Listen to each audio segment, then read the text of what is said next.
Real में भी उनके पति ने ही सिंदूर पहनाया है। मैं तो रियल में सिर्फ फुटेज लिया था जैसे जैसे छुआने का। बस वो सिंदूर लगा के हट गए, फिर भैया का गाने को लगा। लेकर के काफी ट्रोल भी किया जा रहा है। कुछ कमेंट आ रहे हैं कि विष्णु राज ने गलत किया, शांति के मांग में सिंदूर भर दिया।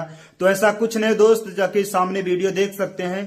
इसमें जो मेन सीन था शांति का, जो कि सिंदूर पहनाने का, वो सनी ही पहनाए थे। तो शांति और विष्णु राज का शादी हो गया। तो भैया शादी हम लोग का रील में हुआ है, रियल में नहीं। और देखिए हम लोग कलाकार हैं और मेहनत करेंगे, काम करेंगे। आप लोग प्यार भी दिए इस गाने को।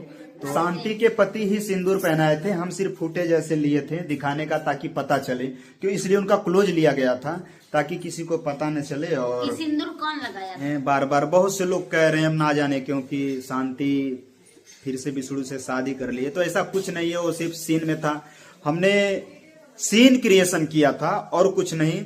जो कि सिंदूर मैंने खुद नहीं डाला था, मैं सिर्फ फोटेज लिया था। आप लोग देखे होंगे कि जैसे सिंदूर पहनाया जा रहा, लेकिन एक फोटेज उसमें देखे होंगे जो क्लोज सिंदूर पहनाया जा रहा। तो क्लोज वाले में जो हाथ था हमारे सनी भाई का था, और जो दूर से किए विष्णु भैया वो ऐसे दूर से केवल हाथ किए हैं। तो आप लोग गलत कमेंट ना करिए, गलत ना बनाइए। गलत आंटी जो है मालती से बड़ी थी, और अभी वो उनके पति भी हमसे बड़े हैं। तो मैं उनको देखिए, अभी हम लोग मित्र हैं, बट वैसे तो हमारे भैया ही होंगे वो।